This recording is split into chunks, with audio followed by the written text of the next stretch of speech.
everyone, and welcome to the tutorial for getting started with Wall Street Raider. I'm RakeM, your host. And if you've never played this game before and you want to know what it's about, this is the video for you. Basically, what we're going to do is we're going to talk about what the game is about, where it came from, a little bit about the background of it, and mine as well, so you kind of know where I'm coming from. But basically, this is the premier stock market simulation game. It's the most complete, most accurate, most realistic stock market simulation that's ever been published. And it's been around for, I don't know, going on 35 years now. The reason why it's so good is because it was developed by a man with a professional career in economics, accounting, and the law, basically. It was written by Michael Jenkins, who's the man behind Ronin Soft. He is a graduate of Louisiana State University and Harvard Law School. He practiced economics and was a financial consultant in Washington, D.C. and Los Angeles. He then moved to the Bay Area and worked as a CPA and a tax partner, both for himself and for others. And he basically got into writing, into business consultancy by writing a series of books on starting and operating a small business. The books did so well in California that he did a Texas and New Mexico edition, and sales continued to do well. So he worked in partnership with Ernst & Young to develop a version for every state in the United States, and he has sold over 1 million copies. He started Wall Street Raider, and I hope I'm not speaking out of school here, but I believe he started developing Wall Street Raider as a way to teach people how the stock market works. It became so popular that he released it to the public, and it has been on the market since, I think, 1991. So going on 35 years, if not already there. And in 2010, he retired from the California bar, and a few years before that, he retired from his practice. And he's mainly just been keeping the books up to date, developing Wall Street Raider, and he's got another game that he's developing. I don't know what it's called, but it's primarily for passive investment, teaching passive investment. Uses the same engine as Wall Street Raider, but you can't take over companies. You start with a much less much less capital starting out. I haven't seen a copy of the game. I've offered to be a beta tester, but like I said, I haven't seen a copy of it yet. So, but I do know that he's working on it. So anyway, Wall Street Raider. If you have never played the game before, basically the way it works is you start out with anywhere from 100 million to $1 billion. And the goal of the game is to just turn that into as much money as you can. Now, the simulation is very accurate in terms of how the stock market works. It has pretty much all of the facets of the stock market in varying degrees. First of all, there's only 1,500 stocks instead of thousands and thousands. But there's enough, 1,500. That's plenty. I mean, you're not gonna run out of stocks to invest in. The other thing it has is the stock index, interest rates, and GDP growth play a major role in the game. Commodities, futures, options, all kinds of financial transactions, including derivatives trading. Like in this game, it's just interest rate swaps. In the real world, you can also do commodity swaps, but that's not part of this game. You can only do stock futures or physical commodities. So I mean, this is a very complex simulation. And the reason why it's number one, first of all, is because it was developed by a guy who knows all about this stuff. He's an expert in economics and accounting and tax law. So it's pretty accurate in terms of all of that. For instance, things like consolidated tax reporting, something that your pedestrian game player is not going to know anything about. Second of all, the reason why it's popular is because it teaches you how the real stock market works. Another reason is because he has constantly updated it. I did a Let's Play last year on version 7.6 and exploited a lot of loopholes. Well, I'm sorry to say that he closed all the most lucrative loopholes. Now, there's a few things that I thought he would close, but he didn't. And we're going to do a new Let's Play starting on Friday, February 12th. And a lot of them you have to have a lot of money already built up. So it might take a while to show them to you, but some of the loopholes are still there, but some of the, all the best ones are closed. But the other reason why this thing is popular is because it's challenging. I mean, there's a big learning curve if you don't know anything about the stock market. If you have never played a stock market simulation game before, there are some things that you're going to have to learn. The first thing you're going to have to learn is the vocabulary, but we'll get into that here in just a little bit. Now, this game does not appeal to everybody. Um, you know, Kids these days, they want high graphics, high action, and that's not what this is. This game is low-tech graphics. It's mostly text. You're looking at financial reports. It's not, it's not always intuitive unless unless you know the game or you've played the game or you know the stock market and you're familiar with what these different investment vehicles mean and how they work.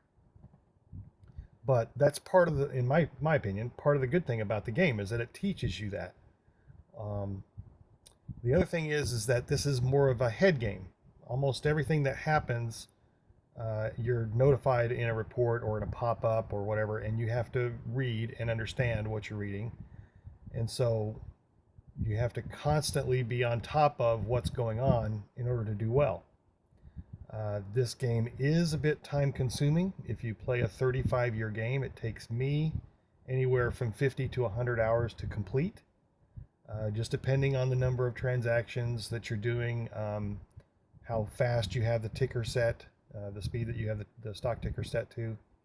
So, not a lot of people, or not a lot, I should say, not everyone finds this game exciting or fun or interesting to them.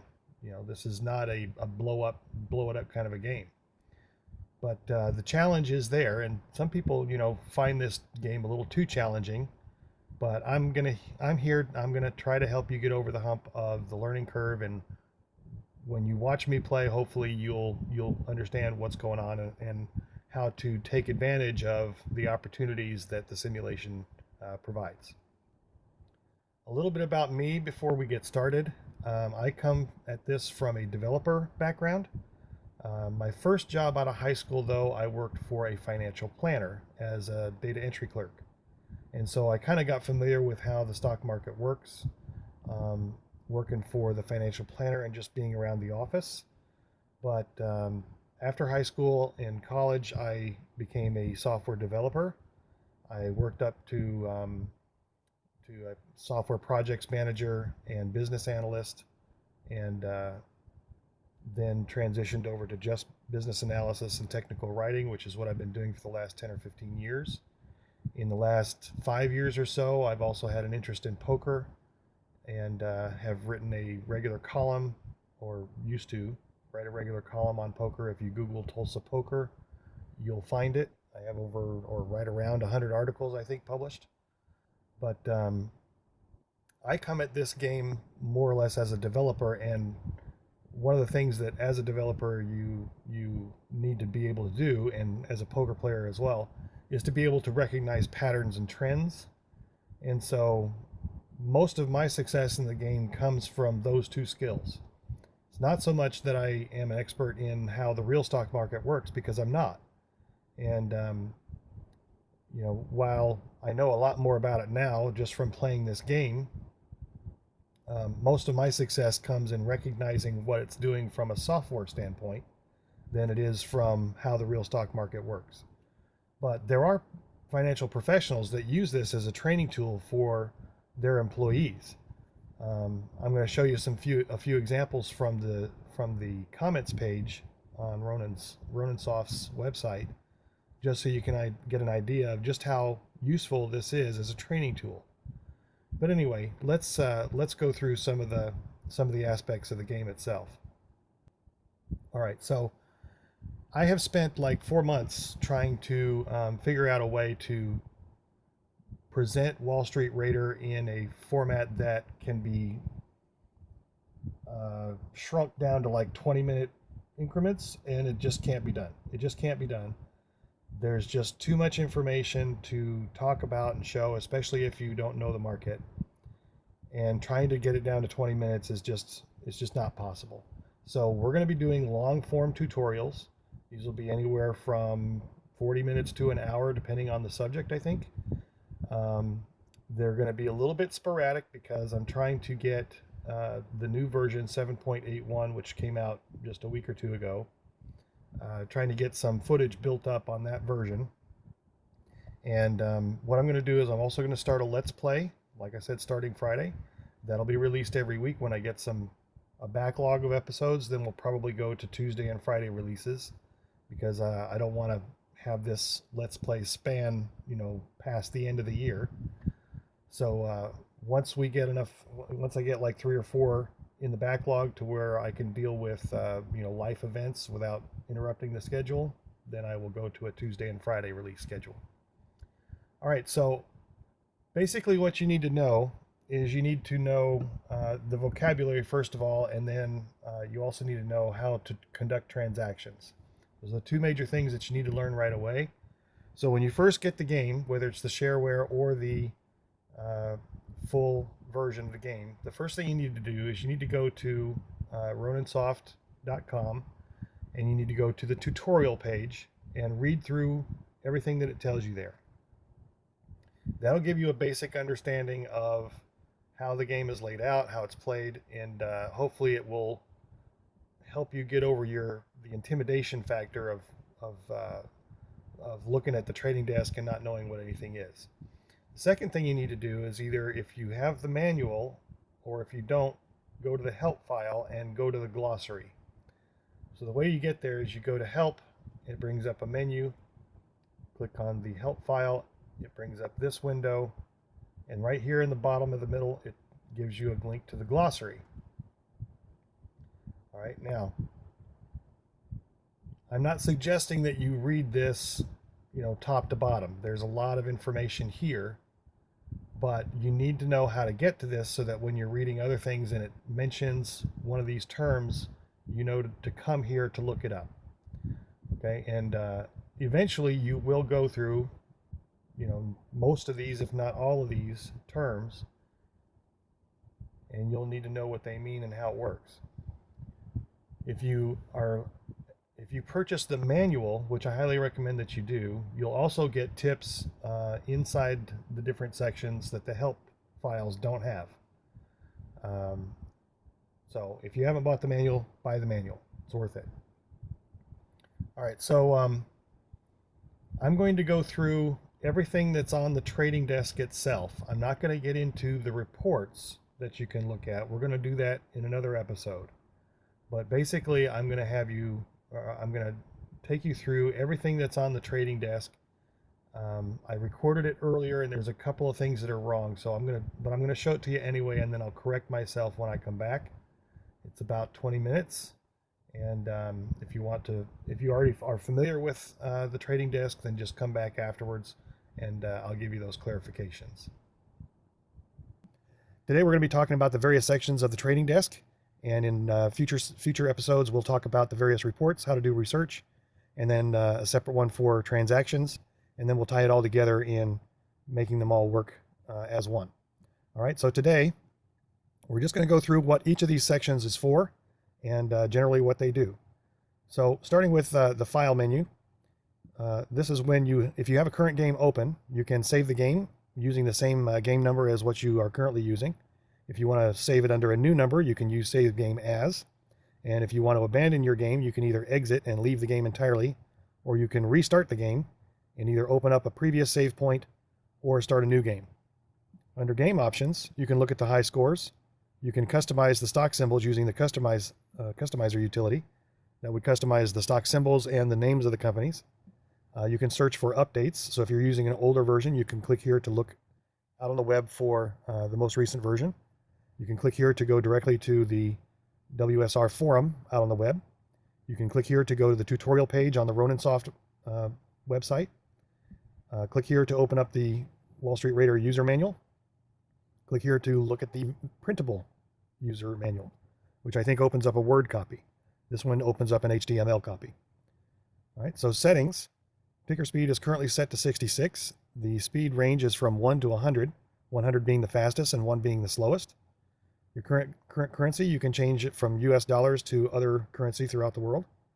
Cheat menu can be on or off. We'll talk about that in a separate episode. You can select your law firm, which right now I have the average law firm selected, and I'm actually going to go with the expensive law firm because they have better results. They're also more expensive, as you can see here, and it gives you what the typical fee would be for a $1 billion damage suit, which would in that case would be 85 million. Okay. Other settings. This is for basically game flow. If you own a lot of stocks, you can suppress the pop-ups and the earnings reports so that you have fewer interruptions while you're trying to manage everything. You can turn on the autosave, so periodically the game will automatically save itself. When you have stock options and the date of the option comes up, you have the option here to set whether or not you want to exercise the option or settle the option. Okay, right now I have it set to yes, so it will exercise the options if it makes it all the way to its expiration date. Make delivery on physical delivery, that's on futures. So if you buy stock futures for, let's say, corn, and they come to the final date of that, the expiration date of that future, then you can take physical delivery and convert that future into a physical commodity, which you would then hold until it was, I guess this is when you sell it short, and then this one is when you buy it. And you can control those separately. All right, so sweep cash to reduce loan, yes or no. So if you have futures that are generating money and you have a bank loan, you can set this to yes or no to have that cash automatically pay down your loan. I have this game currently set to level 4 difficulty, so that's automatically set to no. If I was playing level 1, it would be automatically set to yes. And the reason why the difference, if you try to pay off your loan early in level 4, and I think even in level 3, there is a penalty, a 2% penalty, I believe, when you try to pay your loan back early. Your stock chart size, you have large and small as your two options. I currently have it set to large, which looks like this. If I were to set it to small, which some people prefer, it would look like that. Okay, now this looks better aesthetically, but I'm older and my eyesight isn't as good, so I like to look at the large one because I can read it a little bit easier. Okay, next up, auto add to stream list is on. So when I select a stock that isn't on this streaming stock quotes list, like for instance, let's select a stock, Abbott Labs. So now that I've selected him, he's been added to the list. Okay, now if I want to select one of these companies off of this list, I can just click select, highlight the company I want, and hit OK, and now they're the selected entity. Okay, if I want to look at Exxon, now he's the selected entity. Go back to Abbott Labs, and now he's the selected entity, etc. If you turn that off, and you look at a company, it will operate the same. It just won't put them on this list. All right, and finally, autopilot. You can turn this on or off, and basically, if you have too many companies to manage, you can turn the autopilot on to help you, and we'll do a future episode on how the autopilot works. Finally is the help menu, and I'll let you peruse that at your convenience. Registration info, if you want to look at, if you are upgrading and you need to look at your registration information, that's where you get it. And then the about is just the copyright information. All right, so that's all the menus. Let's talk about these different sections of the trading desk. The first one is the active entity selected section. And this basically gives you information on the active entity. Right now we have Abbott Labs selected. This is his stock symbol. And if I want to change who I'm looking at, I can type in who I want.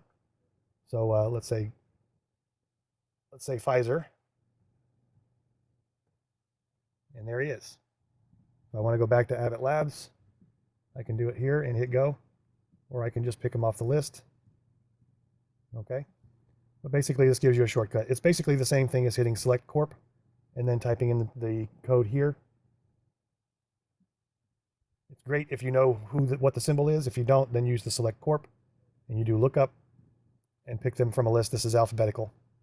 So Leonard Corp. Click OK. Now they're selected and they've been added to the list.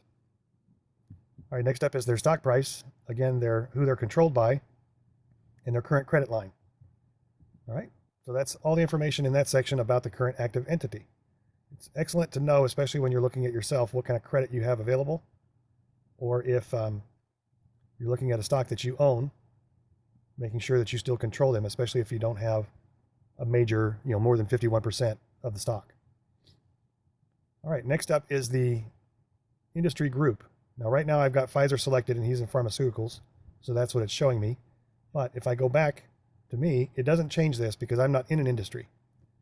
So basically this is the industry for the current or the most recently selected entity.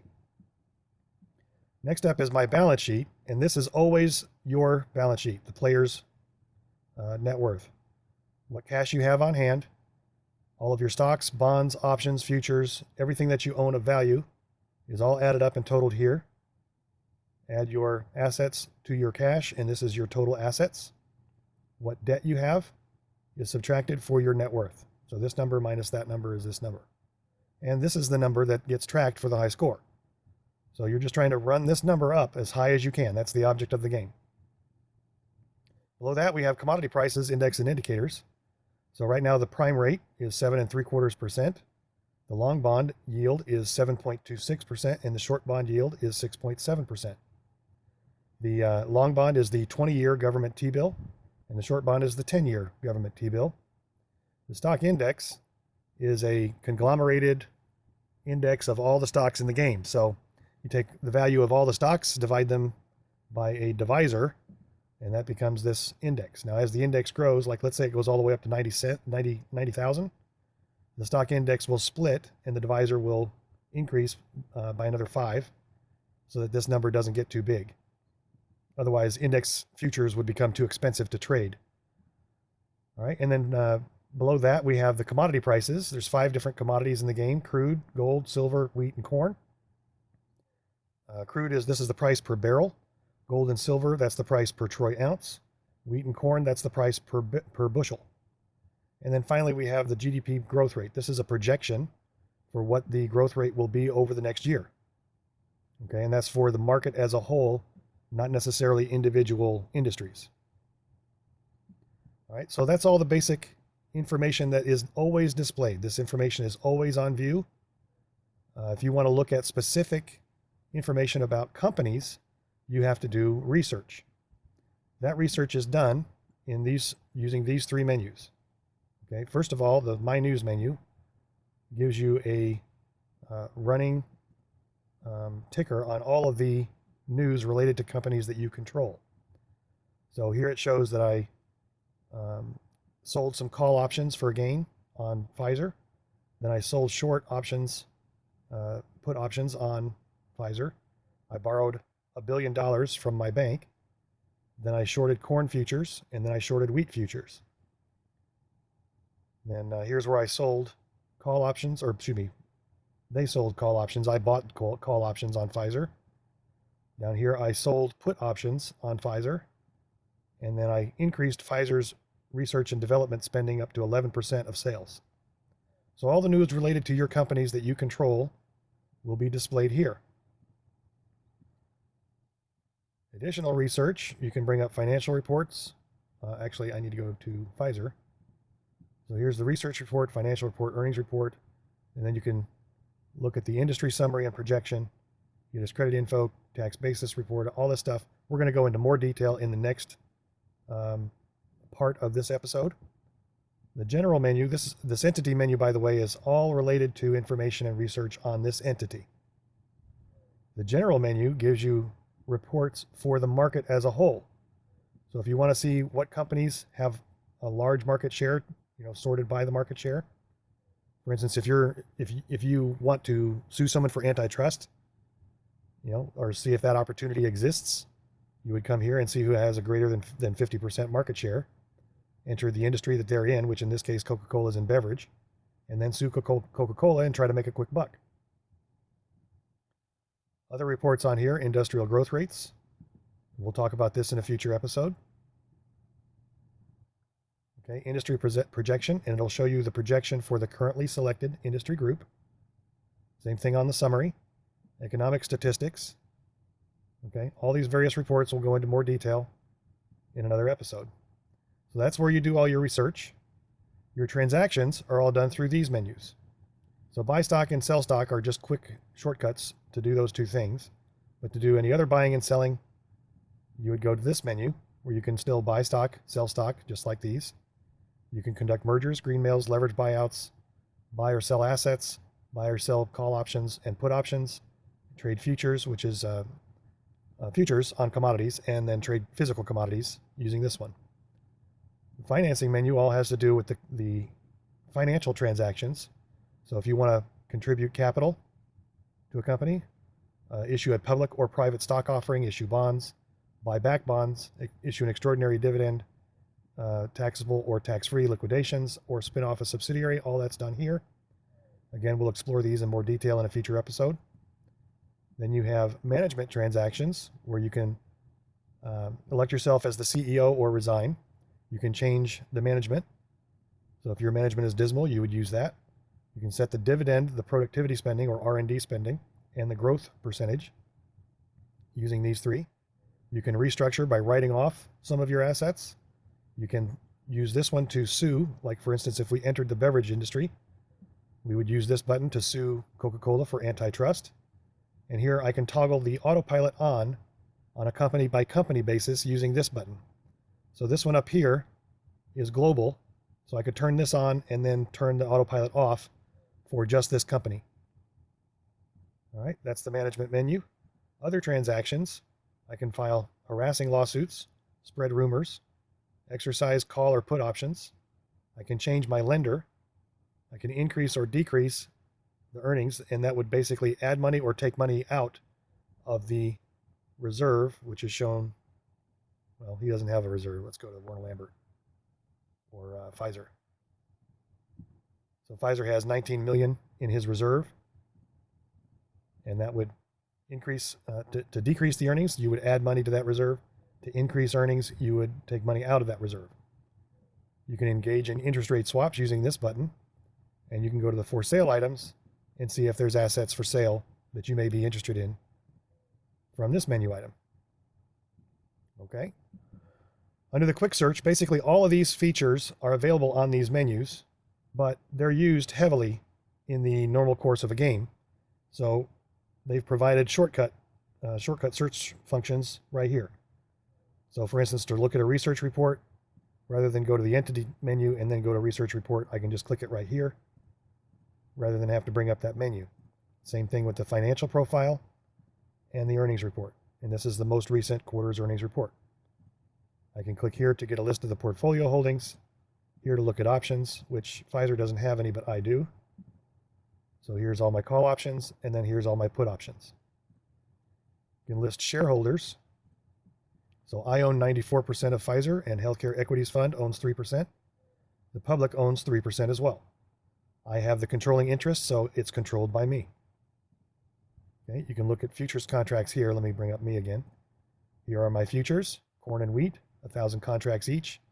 This is the contract price and what I have lost or made off on those futures. Okay, my corporations, this is a list of all the companies that I control, the analyst rating, their credit rating, what their projected earnings are for next quarter, what their actual earnings were for last quarter, and what their earnings were for the same quarter last year. These numbers are going up left to right, you're doing well. If they're going down left to right, you got some work to do. So if they're going up, your earnings are increasing, and if they're going down, your earnings are not increasing, and you need to work on it. In this recall database search list, if I do a database search, and we'll cover this in more detail later, but I just want to show you the shortcut. So let's say I want to look at all the stocks whose price to net worth, stock price is less than net worth by 95%. So there's 7 companies that are returned by these search parameters. So I hit display, and here they are. So let's say I want to go look at one. Okay, now that closes the database window. All right, so let's say I look at America Online and I decide I don't want to invest in him and I want to look at another one. Well, rather than have to go back to the database and do another search, I can just hit this and it brings up the last search results that I had. Okay, so let's say I want to look at Rolls-Royce instead. I click him and now he's selected. All right, so useful little shortcuts. So I don't have to bring up menus. I can just click it right on the trading desk. All right, the final thing to look at is over here under Other. As far as the buttons go, the chart brings up the stock price chart. His stock price has gone way, way up in just, 3-4 months. It's now trading at 36.34. I can end my turn. I only have one transaction left on my turn, so I hit end turn. Computer takes his turn. Now it's my turn again. The miscellaneous menu is to borrow money and repay money from your bank, to advance money to corporations that you control or recall that advance. You can prepay your income taxes. So if you owe tax and you are about to engage in a bunch of transactions and you don't want to end up without the money you need to pay your tax at the end of the quarter, you can prepay your income tax so that you don't accidentally spend or overextend yourself and then end up with a major bank loan at the end of the quarter. The other thing you can do is you can offer to sell stock. This is only available on companies that you control when it's you. Oh, it is. Okay, I thought that was going to be exclusive to corporations. So anyway, let's say I want to offer to sell some of my stock of Pfizer, let's say 4%. Okay, and then do you wish to have the offer extended until the end of the next calendar quarter? Okay, I hit yes, and these are the terms. And if I hit yes again, it goes on the for sale items list right here. So here's the stock, 4%, that I'm offering until October of 2016. Okay, so that's what that is. And if I click on it, it's asking me if I want to cancel it. I'm just going to say no. All right, so that's all the menus. Now let's talk about what's right here in the middle. So the current date on the calendar is May 22nd, 2016, and this is a 35-year game. So it tells you or reminds you that the game ends in 2051, and it'll end on January 1st of 2051. The next earnings date shown here pertains to the active entity. So if I change this to Pfizer, his next earnings declaration date is August the 4th, whereas Rolls-Royce is June 26th. So every company declares earnings once a quarter, and their next earnings date is shown here. Okay, this shows whose turn it is and how many transactions I have remaining before my turn is over. So if you're playing a multiplayer game, whether it's against the computer or another player, it shows you what your remaining transactions are. And then this is all the news that's happening throughout the market, along with a ticker of what the current up and down, the gains and losses per share for each company. And to be honest with you, I don't know that this ticker is comprehensive. I don't know exactly what goes into determining which stocks get shown in this window, but you see it on the exchange in every movie about the exchange. So it would be strange not to have a ticker. So there it is, and you can turn it on or off and vary the speed at which time passes in the game by using this setting. So right now I have it set to 66. I'm going to change it to 1 to show you how slow it goes. And the date on the calendar slows down as well. So there it goes, 26th, now the 27th. And if I change this to 100, see how fast it's going? You can barely keep up. You can barely read it. All right, so to pause the ticker, you just click this button. To restart it, you click it again. And then, of course, you have your steaming stock quotes list shown here. Now, if something in this window goes by and you miss it, you can bring it back up by going to General and then View News. And this has basically the same information as what's in this window. It's just a lot more of it, because that window on the trading desk is kind of small. There's only, 8 lines or something? Whereas here, there's plenty of lines. So if something goes by and you didn't get a chance to read it, you get to it from the General menu of View News. All right, but we'll explore that stuff in a lot more detail in a future episode. That's it for this time. If you have any questions that you would like to ask and get answered, just leave a comment below. Thanks for joining me, and come back next time for more in-depth study of the various menus. Okay, so I recorded that like 4 months ago, I think, and one of the things that I got wrong, and I think it's the only thing I got wrong, but the thing that I got wrong was with regard to the sweep function. So if you go to settings and you have the sweep cache to reduce loan, yes or no, that only applies to the player. And furthermore, it doesn't make any difference in terms of the player's repayment of bank loans, what level of difficulty you have your game set to. So if you have it set at level 4 or level 2, it doesn't really matter. The default setting is to have that sweep function on, and when you make money, if you have a loan, it will, and you have it on, it will automatically repay your loan. The 2% prepayment penalty in levels 3 and 4, that only applies to corporate loan prepayment. It never applies to players, so the prepayment penalties are not a downside of turning the sweep function on. Okay, the other thing that I didn't really get it wrong, I just omitted it, was when you have your streaming stock quotes list, if you don't have this function for automatically adding them to that list when you select companies, you can add them manually by, when you have a company selected over here, you just click the add or delete. All right, and if they're already on the list, it'll delete them, and if they're not on the list, it will add them unless the list is full. If the list is full, then you'll have to remove somebody before you can add a new one. If you want to remove everybody off the list, you hit clear. If the list is empty and you hit fill, or even if it's not empty, you have empty slots, you hit fill, it'll fill it from the various stocks that you control. So those are some shortcuts that I didn't mention here on this streaming stock quotes list. But anyway, that's basically all the information that you need to know to get started playing Wall Street Raider. We're going to go into more detail on the reports, doing research, and then later on doing transactions in future tutorials. In the meantime, if you want to get started right away, you can go to the Let's Play for version 7.6, which was published last year and moved over to this channel last month. If you want to just join me for the Let's Play on version 7.81, that's going to start coming out on Friday, February 12th. All right, so thanks for joining me. Hope you are intrigued by the game, and if you are, join me for future episodes. And until then, this is RakeM saying, have a good one. Green, for lack of a better word, is good. Green is right.